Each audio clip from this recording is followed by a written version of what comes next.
édition à 20h20. Mais avant ce tour du monde, allons dans le sud-est de la France, où, je vous le disais, de nombreuses régions ont souffert et souffriront ce soir encore de fortes averses. Nos équipes, conduites par Nicolas Vinclair, Anne Poncinet et Françoise Vallée, se sont rendues respectivement dans le Vaucluse, les Bouches-du-Rhône et l'Ardèche. Ce qu'ils ont vécu la nuit dernière ressemble à un épouvantable cauchemar. En milieu de soirée, des pluies diluviennes ont fait sortir de son lit la rivière qui traverse Pertuis.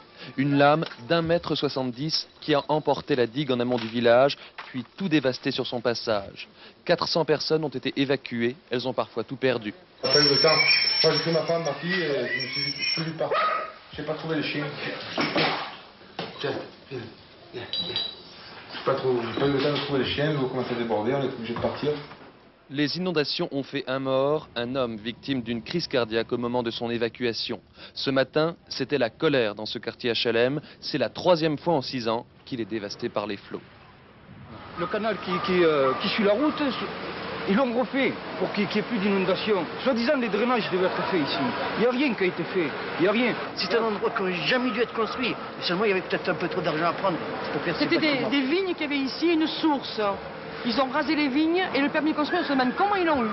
Ce soir, les habitants de Pertuis sont inquiets. Météo France annonce en effet de nouvelles précipitations pour cette nuit. La pluie a repris cet après-midi, une pluie dense mais beaucoup moins forte que les énormes averses d'hier soir. Une pluie qui n'a pas véritablement contrarié la décrue amorcée dans la journée. Depuis ce matin, l'eau descend peu à peu, mais elle laisse derrière elle des traces témoignant de sa terrible force. À Aix, l'accumulation de 3 mètres d'eau a transformé ce garage en champ de bataille. La force des eaux vous a transporté des voitures d'une tonne, d'une tonne 5 comme des fétus de paille. C'est sur la route que l'orage a été le plus meurtrier. 2 personnes ont trouvé la mort au volant de leur voiture. Et ce matin, des centaines de véhicules bordaient les routes d'Aix-en-Provence, abandonnées par leurs propriétaires. Plusieurs axes routiers ont été coupés à cause des éboulis et des chaussées défoncées, provoquant de gigantesques embouteillages. Pas de répit non plus pour les chemins de fer et les voies aériennes. 2 trains ont déraillé et l'aéroport Marseille-Provence a été fermé pendant la nuit. Ce soir, de nouvelles perturbations sont attendues. Difficile d'en prévoir l'intensité. À la préfecture, on préfère être trop prudent que pas assez. Les habitants des Bouches-du-Rhône sont donc invités à rester chez eux ce soir. On a frôlé la catastrophe hier soir à Sarras, au nord de Valence.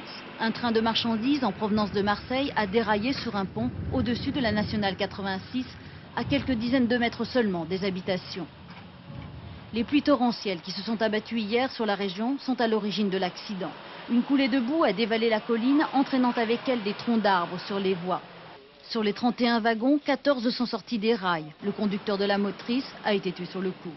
Maurice Audier, 49 ans, travaillant en dépôt de Dijon, était père de 3 enfants. Depuis hier soir, le trafic ferroviaire est interrompu. La nationale 86 a été coupée, une déviation a été mise en place. Le temps de sécuriser le site, de nouvelles pluies sont annoncées dans la région.